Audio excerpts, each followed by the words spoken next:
Comprendre des compétitions en normes et goûter à la vie des sportifs, bienvenue à notre émission Univers Sport, je suis Bing Xian. Aujourd'hui, nous avons invité Zhao Qilong, expert en Kung Fu, et notre journaliste Yan Fei. Bienvenue. Aujourd'hui, on va parler des secrets de tournage dans les films de Jackie Chan. Dans les années 60 et 70, les films d'arts martiaux dominent dans le cinéma hongkongais. Ils se divisent en deux genres, les films de Kung Fu et les films de KPDP. Dans les films de Kung Fu, on voit essentiellement des scènes de combat à main nue, tandis que dans les films de KPDP, les personnages principaux possèdent des pouvoirs magiques. Comme les scènes de combat peuvent présenter certains dangers pour les acteurs, le métier de doublure prospère. Jackie Chan a commencé sa carrière dans le cinéma en tant que doublure. Après plus de 40 ans de travail acharné, il est maintenant une star du Kung Fu indétrônable dans le cœur du public. Mais d'après lui, l'équipe d'experts en Kung Fu qui travaille en coulisses est tout aussi irremplaçable.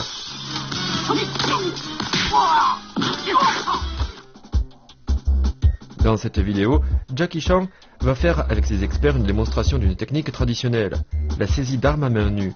Chaque scène de combat doit être pensée à l'avance. Puis il faut décomposer tout le mouvement. En plus de maîtriser le sabre, tous ceux qui participent au combat doivent respecter un timing très précis et savoir coopérer efficacement avec leurs partenaires. Quand on parle de Jackie Chan, on pense à son équipe de cascadeurs. Qui la compose? Est-ce que ce sont des experts en Kung Fu? L'équipe de cascadeurs de Jackie Chan est principalement composée d'artistes martiaux qui ont une très grande expérience dans le milieu du cinéma. Ils ont tous suivi des formations pour jouer et faire des cascades. Parmi eux, il y a aussi des maîtres du Kung Fu.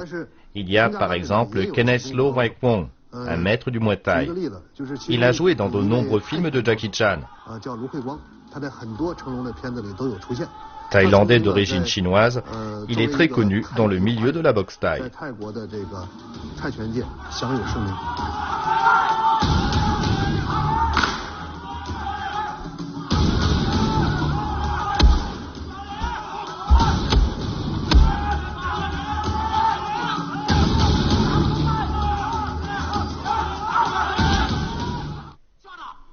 Cette équipe de cascadeurs joue un rôle très important, parce qu'il n'y a pas de combat réel dans les scènes de Kung Fu.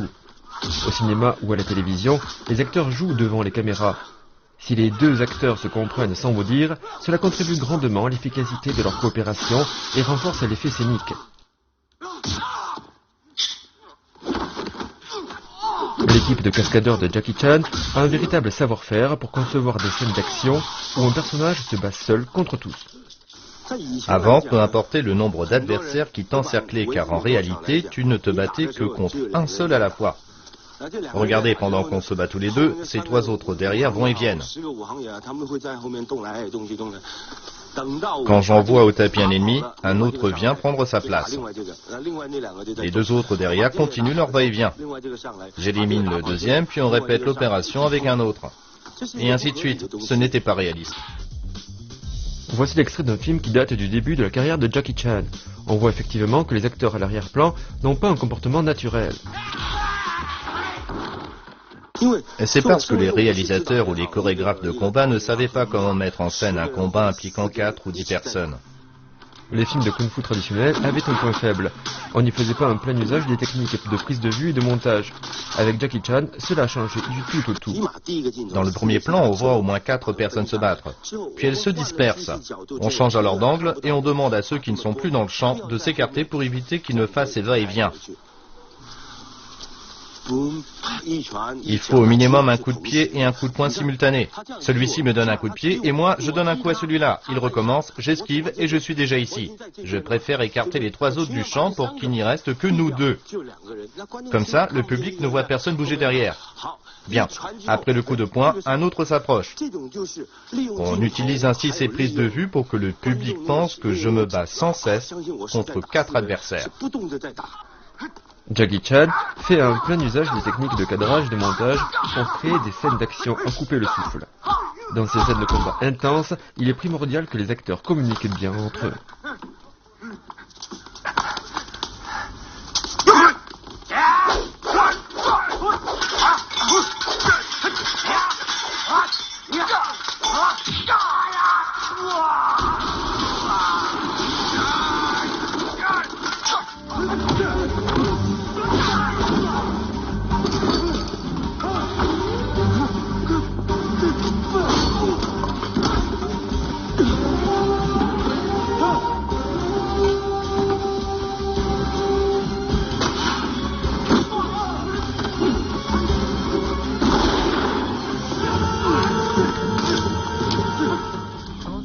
En tant qu'acteur, je dois avoir une très bonne complicité avec mes partenaires, sinon tous nos efforts seraient vains.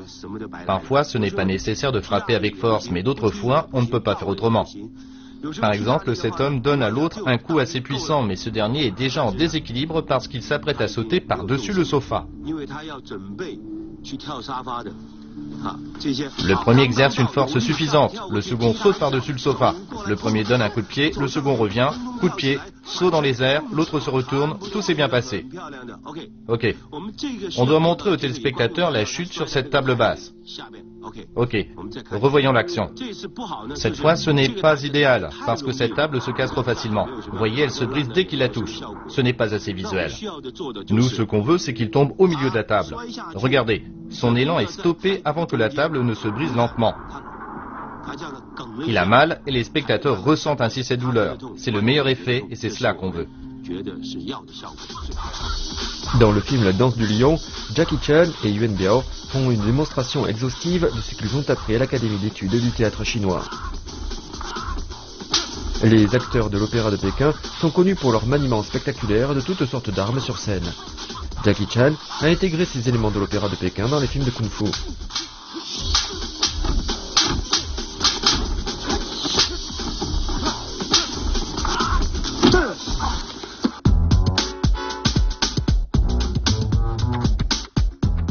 En combat réel, si on utilise ce genre de banc en bois pour attaquer un adversaire, mieux vaut ne pas imiter les mouvements de Jackie Chan. Premièrement, cela représente une grande dépense d'énergie et deuxièmement, c'est une perte de temps. Il y a deux méthodes. Si vous combattez seul contre plusieurs adversaires, surtout si ceux-ci n'ont pas un très haut niveau, vous pouvez suivre celle recommandée par Jackie Chan dans cette vidéo, à savoir bondir le banc et faire de grands balayages avec. Cependant, cette méthode a un point faible. Elle prend trop de temps. Chaque mouvement prend plus d'une seconde. Si vous vous battez contre un maître, celui-ci va très facilement trouver votre point faible, et cela peut constituer une grande menace.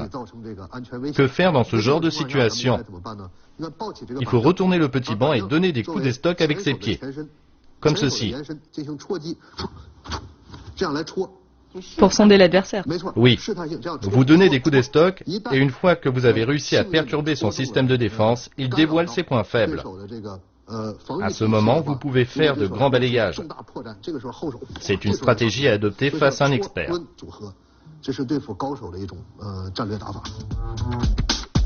Voici une table ordinaire qui, étonnamment, devient la scène des acrobaties de Jackie Chan.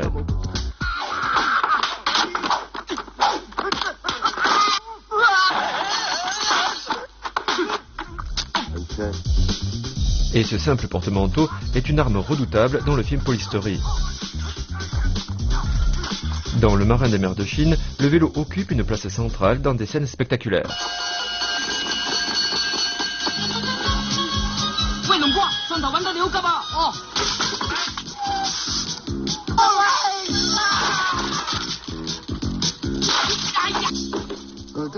En combat réel, l'utilisation d'objets est une méthode très efficace.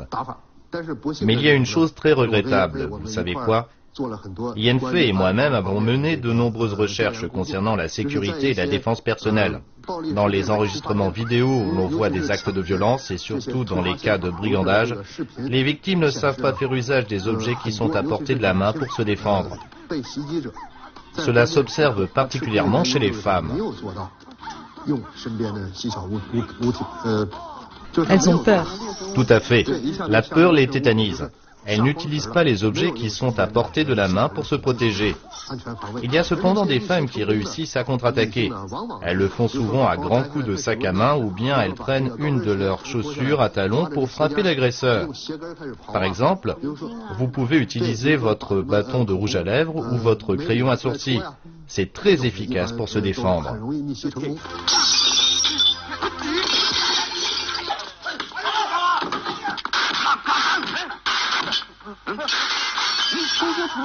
On dit que Jackie Chan n'a pas recours aux effets spéciaux dans ses films, mais je pense que le public est très exigeant.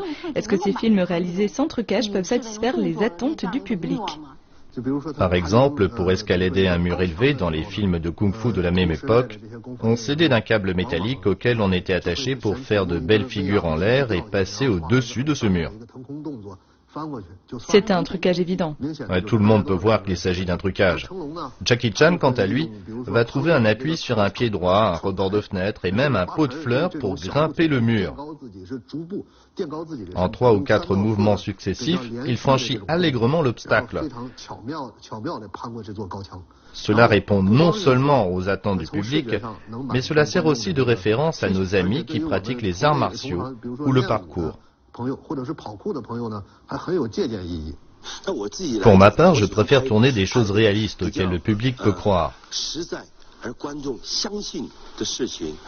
Si on me poursuit et qu'il n'y a pas d'issue, je regarde en haut pour faire comprendre aux spectateurs que je vais grimper. Je regarde des deux côtés, je touche les murs et c'est ok, je peux grimper. Premièrement, je dois évidemment vérifier si c'est stable. Oh, je ne peux pas prendre appui sur ça. Bien, c'est une impasse. Vite, je monte.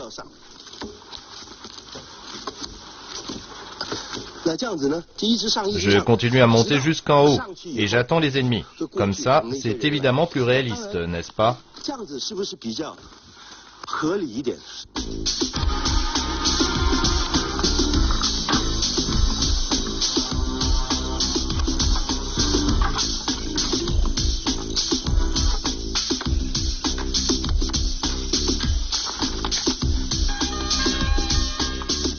J'aime monter en prenant appui sur le mur, comme ça, et puis sauter.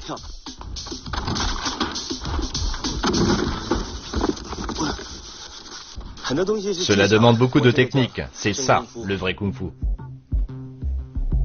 Pour Jackie Chan, la seule clé du succès est la persévérance.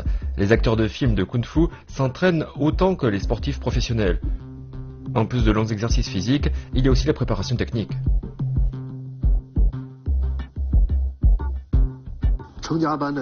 L'entraînement quotidien des membres de l'équipe de Jackie Chan inclut les chutes. De nombreux artistes martiaux font volontairement une centaine de chutes par jour. Ainsi, on apprend par soi-même à travers son corps, et cela permet de s'améliorer. Si quelqu'un s'entraîne quotidiennement à faire une centaine de chutes, je pense que le jour où il tombera vraiment, son corps réagira de manière instinctive pour réduire la violence du choc. Voici la chute à plat ventre.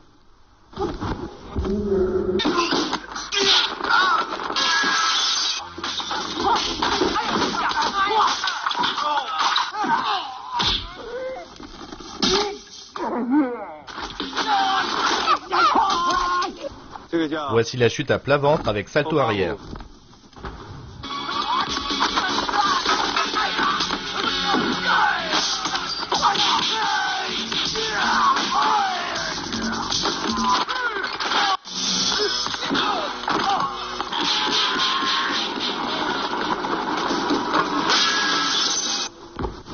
La chute renversée sur le dos.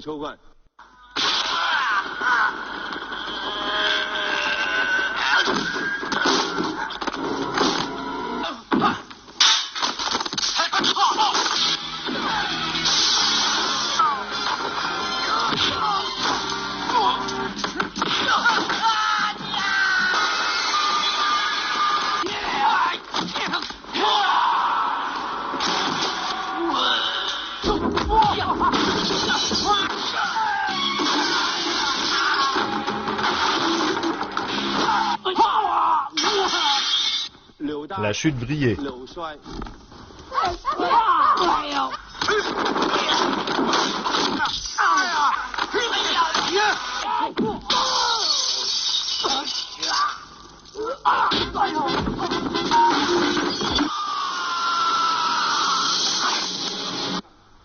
Et la chute à 360 degrés.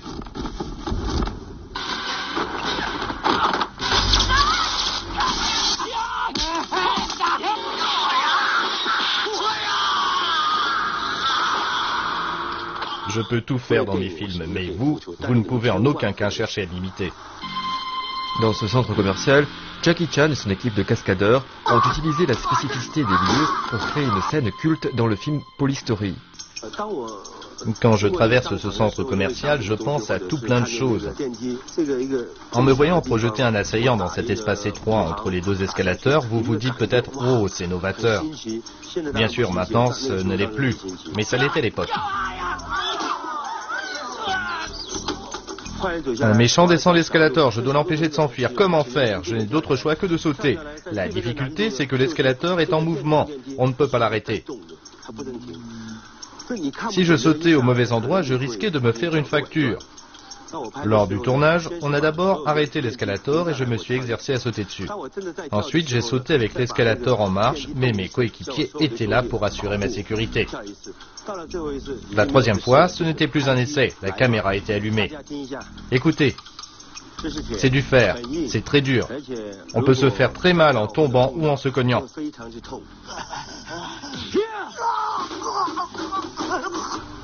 Il devait faire une chute avec un salto arrière. Mais c'était très difficile pour lui d'éviter de se blesser. On a donc couvert son corps d'éponge et on a mis des barres de fer dans son pantalon. Cependant, il ne pouvait pas tomber dans cet escalator qui montait parce que c'est dangereux. Il y avait moins de danger avec celui qui descendait. Donc, quand je lui donne un coup de pied, il tombe en arrière et fait 3 rebonds. Bien sûr, ça fait très mal, mais ça a surpris le public qui s'exclamait avec des « wow ». Il y a un détail très important lors de la chute dans l'escalator. Celui-ci doit descendre plutôt que monter. Pourquoi? Prenez ce stylo par exemple. S'il tombe sur un escalator qui monte, voilà ce que ça fait. C'est une force bidirectionnelle. Oui, la force bidirectionnelle peut produire un choc encore plus important à la surface du corps en mouvement. Mais si la personne tombe sur un escalator qui descend, le choc est atténué. C'est amorti. Exact. Le choc à la surface du corps en chute libre est amorti.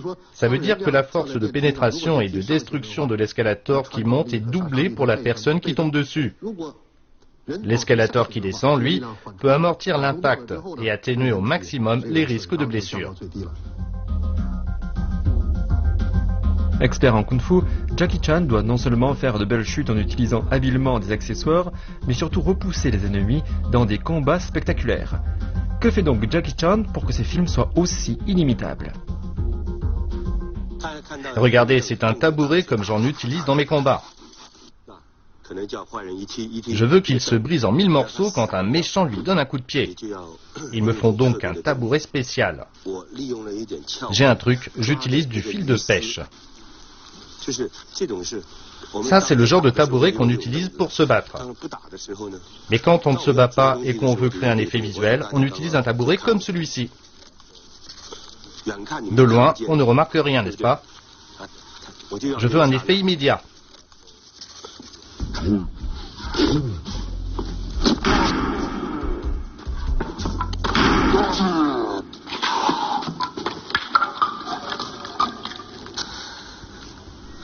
Joli, non?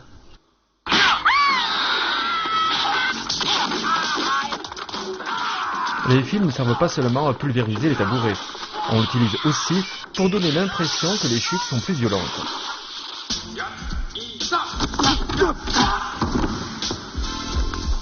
Regardez, il a fait du bon boulot, mais parfois je veux que ce soit encore mieux et plus rapide. On utilise donc du fil d'acier. Ces chaussures sont rigoureusement identiques. J'en jette une. Le fil est attaché à cette chaussure. Mais là, le fil d'acier traîne par terre comme ça. Vous ne le voyez pas. Les spectateurs ne voient que les mouvements. Ils ne font pas attention au reste. Ici, il y a plusieurs personnes chargées de tirer sur le fil d'un coup sec. Grâce à ce procédé, la vitesse peut être doublée. On a besoin de combien de personnes? 1 pour aller moins vite et 3 pour aller très vite. Généralement, 2 suffisent. Il met son pied sur le fil pour éviter qu'il sautille et qu'on ne le voie. Ok, on fait un nouvel essai. Ça va aller encore plus vite.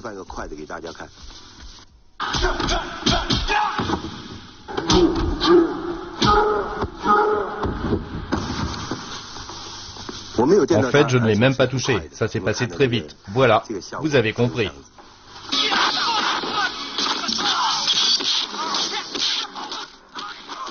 C'est ce travail minutieux et acharné qui permet de produire des chefs-d'œuvre. Pour une scène qui ne dure que quelques secondes à l'écran, Jackie Chan s'investit totalement dans tous les aspects, car il cherche avant tout à donner le meilleur à son public.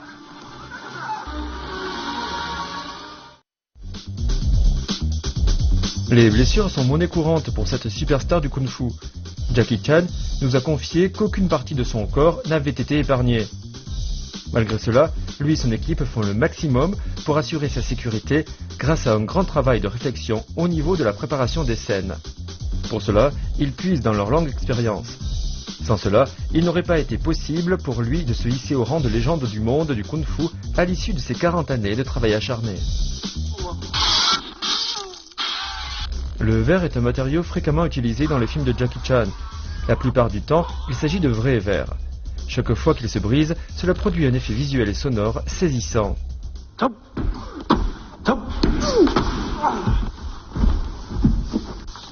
Vous avez vu? Même si c'est du vrai verre, il ne s'est pas brisé. Alors comment faire? Je vais vous montrer. On place une pièce de monnaie sous chacun des 4 coins pour fournir une surface de contact solide. La vis posée ensuite sur la pièce est l'élément clé pour briser le verre. Bien, je vais vous faire une démonstration. Allez.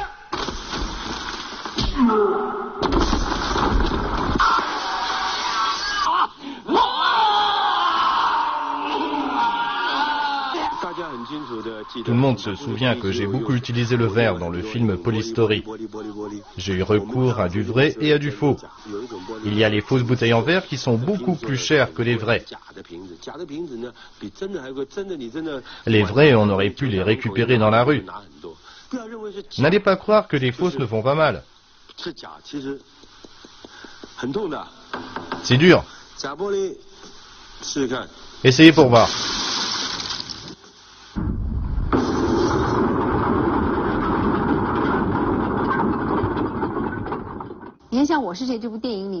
On dit que lors du tournage du film Who Am I, Jackie Chan s'arrachait les cheveux avec un expert étranger qui n'avait aucune expérience de cinéma.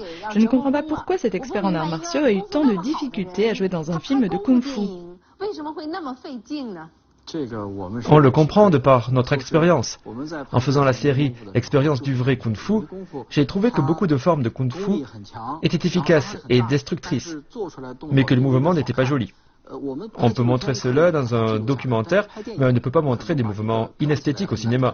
Je comprends tout à fait cette difficulté.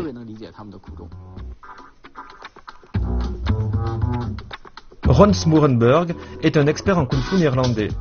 Très fort en matière de technique de pied, il n'avait cependant jamais participé au tournage d'un film de kung-fu. Jackie Chan devait donc élaborer des scènes à la fois spectaculaires, mais sans danger, en écartant tout risque de blessure. Pour que Ron Smorenberg se souvienne des mouvements, du rythme et des distances, Jackie Chan a déployé des trésors de patience.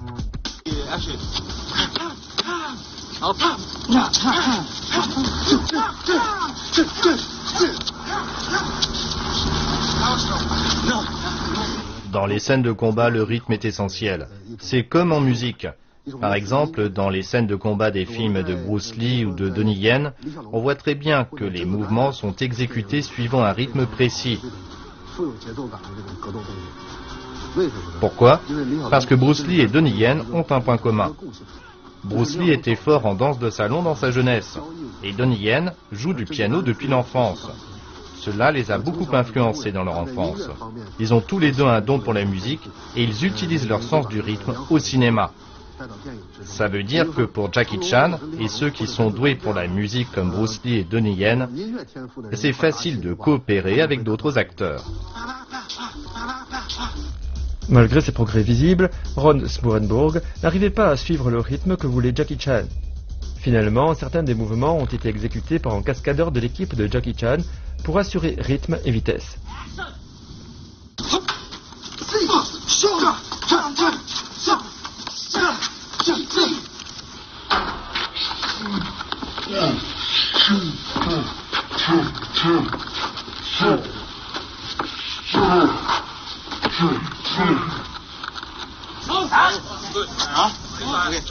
Cette scène est jouée par Ron Smorenburg et sa doublure. Ron Smorenburg donne un coup de pied et recule immédiatement. Sa doublure termine le reste de la scène de combat. Parfois, les mouvements exigés dépassent les capacités physiques humaines. Dans ce cas, ils ont recours à des procédés pour résoudre le problème. En plus des coups de pied rapides de la doublure, on ajoute une fausse jambe.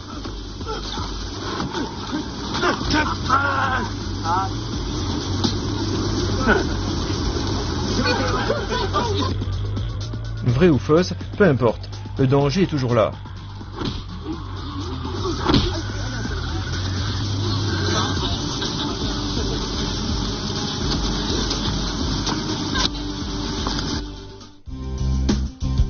Le comique peut aussi faire éruption. Alors qu'il manie la jambe artificielle, la chaussure s'envole et tombe dans la rue.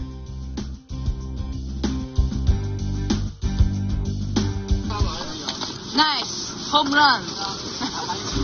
Mais la plupart du temps, les expériences sont douloureuses. Au cours du tournage, Jackie Chan reçoit un coup de pied à l'estomac et se blesse aussi au genou et à la cuisse. Il se cogne aussi le tibia contre une armature en acier. Une simple chute en arrière suffisait à raviver la douleur.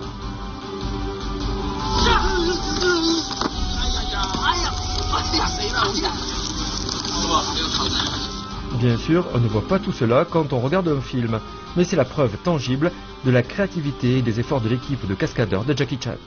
Jackie Chan a déjà plus de 60 ans, mais est toujours très actif sur les écrans. Malgré le recours de plus en plus fréquent aux effets spéciaux générés par ordinateur, il est toujours aussi fringant. Comprendre des compétitions hors normes et goûter à la vie des sportifs, n'oubliez pas notre rendez-vous la semaine prochaine. Au revoir.